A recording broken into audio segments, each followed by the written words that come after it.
자, 인지하게 되는 것, 우리의 내적 감각을 인지하게 되는 것은 도와줄 수 있다. 우리가 뭐를 다루게, 우리 자신의 감정을 다루게 도와줄 수 있대요. 그래서 내적 감각을 인지하는 것이 자기 자신의 감정을 다루는 것을 돕는다 라고 하는데, 요거는 약간 사전 지식이 필요할 것 같아서 간단하게 좀 말씀을 드리겠습니다. 기존에는 우리의 신체적 감각은 감각대로 따로 있고, 우리의 뭐 기쁨, 슬픔, 이런 마음이라는 거는 그런 신체적 차원이랑은 별개로 또 따로 있다라고 생각을 했어요. 그런데 심리 철학적 관점에서 봤을 때 이 마음이라는 건 우리의 신체 상태의 변화 혹은 어떤 외적 자극, 이런 거에 대한 뇌의 사후적 해석이다 라고 주장을 합니다. 그러면 핵심은 뇌의 사후적 해석도 물론 중요하지만, 핵심은 감각이란 것과 마음이란 게 따로 있는 게 아니라, 이 마음이라고 부르는 것도 결국에는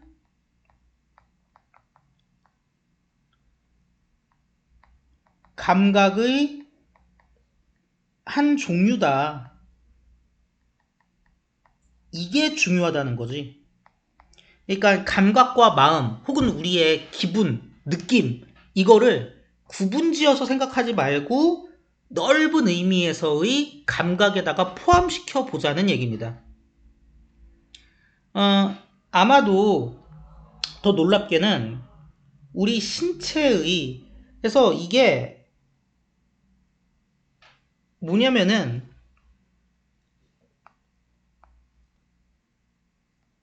신체 감각의 일부러 풀어서 말씀드리는 거예요. 변화를 사후적으로 감정으로 해석하는 능력을 얘기하는 거예요.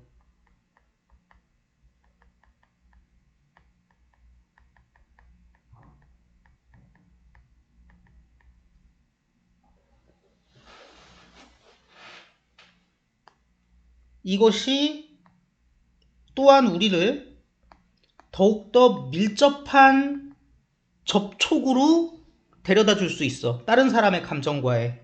자, 요게 무슨 소리냐면, 일단은 1번이 이것이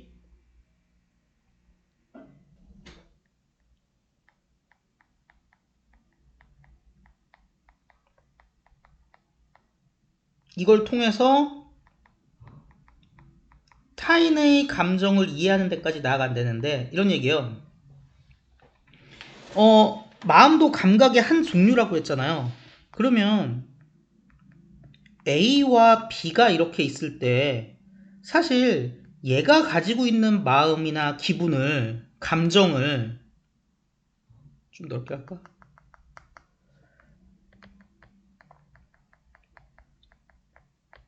내가 똑같이 그대로 느끼고 받아들인다는 건 사실 불가능한 일일 수도 있어요.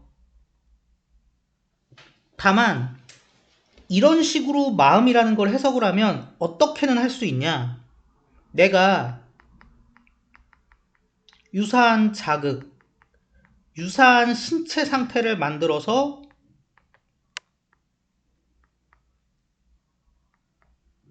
B와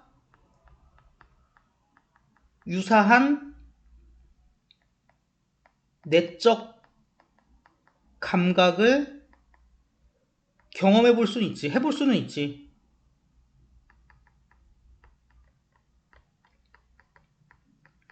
물론 그렇다고 해서 A와 B가 완전히 똑같은 감정을 느끼는 건 아니에요. 그럼에도 불구하고 내가 뾰족한 거에 찔려서 아픈 거랑 다른 사람이 뾰족한 거에 찔려서 아픈 거랑 그 아픔이 완전 똑같은 건 아니더라도 유사한 경험을 한다면 그래도 그 뾰족한 거에 찔려서 아프다는 건 어느 정도 유사성을 갖기 때문에 그 선에서 훨씬 더 생생한 그 상대방의 기분에 대한 감정에 대한 체험이 가능할 것이라는 거죠. 그러니까 나도 한번 당해보면 알 수 있다는 거지. 감각으로 마음이라는 걸, 감정이라는 걸 감각으로 보기 때문에 할 수 있는 일이에요. 똑같은 자극을 당해보는 거야. 자, 그래서 그것은 무엇 때문이냐? 뇌가 그 스스로는 직접적인 접근권이 없기 때문이야. 다른 사람의 마음의 내용에. 그치, 알 수 없어, 절대로. 완전히 분리돼 있잖아요, 사실. 뇌가 딴 사람의 마음을 어떻게 100% 알 수 있어요? 그리고 어떤 방법도 없습니까? 느낄 방법도 없어요, 사실. 다른 사람이 느끼고 있는 중인 걸 느낄 방법도 없어. 이번의 이유는 뭐야? 뇌가 타인의 마음에 직접적 접근을 할 수 없기 때문이야. 그렇기 때문에 조금은 간접적인 전략으로서 내적 감각 능력을 이용해서 차라리 내가 비슷한 신체적 자극을 느끼는 방식을 택하는 거예요. 물론 해석하는 것도 있긴 있겠지. 다른 사람이 한 말과 얼굴 표정 같은 것들을 해석하는 것도 하나의 방법이겠지만 그거는 뭐를 만들어낼 수도 있어요? 오로지 차갑게 추상적인 그런 그 뭐라고 해야 돼? 차갑게 추상적인 감정에 대한 그냥 애매한 그런 느낌만 가지게 될 수도 있어. 그 안에서 막 휘젓고 존재하고 있는. 왜냐면 결국에는 직접적으로 생생하게 상대방 감정을 체험한 게 아니라 말이 됐던 표정이 됐던 그거를 우리가 언어를 갖고 해석하는 것일 뿐이잖아. 그러니까 어때요? 굉장히 추상적일 수도 있다고. 우리가 이해한다라고 말하지만 사실 정말 이해했는가? 그래서 말이나 표정을 해석하는 것도 하나의 접근법이긴 하지만 이것은 생생함이 부족하고 그냥 차갑고 추상적일 뿐이야. 한계가 있어. 신체는 작동한대. 크리티컬한, 중요한 일종의 전달자로서의 역할을 한대요. 그래가지고 뇌한테 뭐를 제공한대? 본능적인 어떤 생생한 정보를 제공한대요. 그것이 부족한. 여기서 it은 뇌겠죠?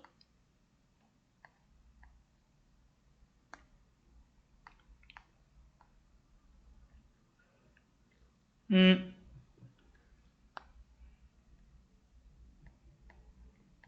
신체가 뇌에 아주 생생한 정보를 제공하는 거야. 물론 이조차도 상대방이 느끼고 있는 바로 그 경험은 아니겠지만 그럼에도 불구하고 4번 같은 거랑 비교하면 훨씬 생생하고 본능적이고 충실한 정보라는 거죠. 뇌는 그거를 이런 방식으로 한대요.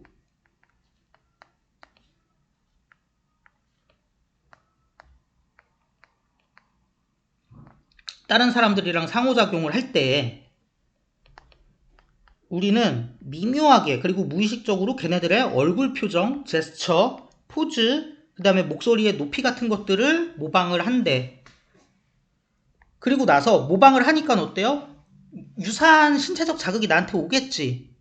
그러면은 우리 몸에 오는 그 신호를 내적으로 받아들이는 그 능력을 통해서 우리는 감지해내는 거야. 다른 사람이 느끼고 있는 중인 걸.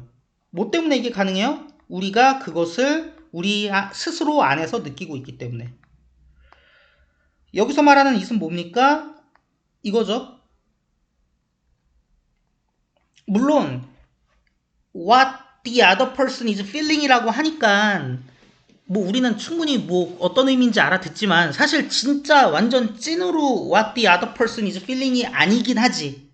그럼에도 불구하고 그렇게 표현을 하는 거죠.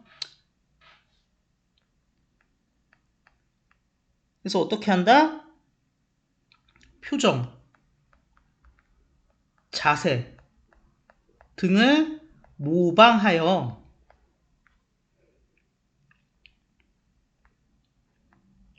우리 안에서 타인이 느끼는 것을 느끼는 거야. 우리는 다른 이 표현이 상당히 인상적이에요. on board야. 실어놔. 다른 사람의 마음을, 느낌을 실어놔. 그러니까 나라는 탈 것에다가 이 느낌을 싣는 거야. 그리고 이런 과정에서 신체란 그런 온보드를 가능하게 해주는 다리인 거죠. 그래서 우리는 말 그대로 타인의 감정을 몸이라는 다리를 통해, 브릿지를 통해 우리에게 담는 거예요. 싣는 거야. 그래서 어떤 행동 속에, 유사한 행동 속에 뭐랑 유사해요? 한 입 먹는 거야. 한 입 베어 무는 거야. 친구의 접시에서. 또는 이어버드를 빌려요. 에어팟 같은 겁니다. 뭐 하기 위해? 노래를 듣기 위해. 뭔 노래? 친구가 듣고 있는 중인 노래를 듣기 위해 자기도 같이 똑같이 모방을 해보는 거죠. 이런 행위 속에서 우리는 샘플링을 하고 있는 거래요. 이게 굉장히 중요하죠. 샘플링이란 게 뭐예요? 뭐 화장품 샘플 쓰고 마트 가면 시식하고 뭐 이러잖아요. 그들이 느끼는 감정을 우리 몸에 비슷한 자극을 주고 비슷한 상태를 만들어서 우리도 한번 샘플링 찍어 먹어보는 거예요. 이런 이야기입니다. 그래서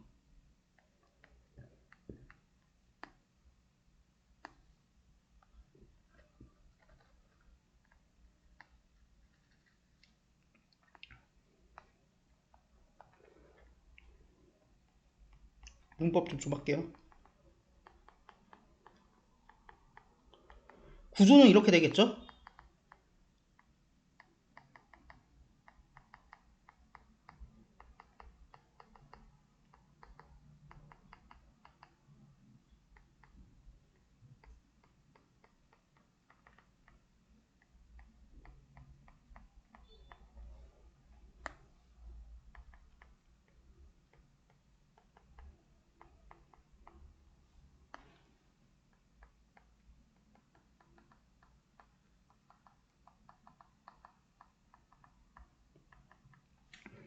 자, 여기 ing 왜 나왔나 이 얘기를 하고 싶은데 similar가 비슷한이잖아요. 그럼 비슷하다는 걸 생각해 봅시다.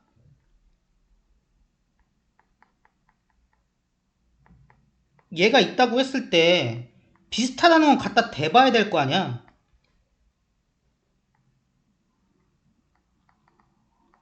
비슷하다는 게 그런 거 아니야? 그럼 어때요? 벌써 물리적인 방향이 그려지죠? 그러니까 뒤쪽에 뭐 와요? ing 와요. 그래서 뭐 먹기, 노래 듣기 이런 모방 행동을 통해 우리는 타인의 감정을 표현이 아주 인상적입니다. 샘플링한대요. 이렇게 보시면 될 것 같고요. 그래서 정리를 좀 내용을 해보자면 우리는 샘플링 할 수 있어. 감정을 딴 사람들의 감정을 뭐를 통하여?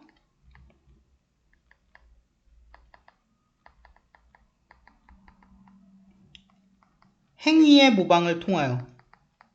그리고 그렇게 해서 발생하는 내적 감각을 통하여 발생한다는 얘기가 안 나오네. 그럼 행위의 모방으로부터 느껴지는 그렇게 쓸게요. 거기에서부터 느껴지는 뭐 이렇게 쓰시면 이해할 거라고 생각합니다.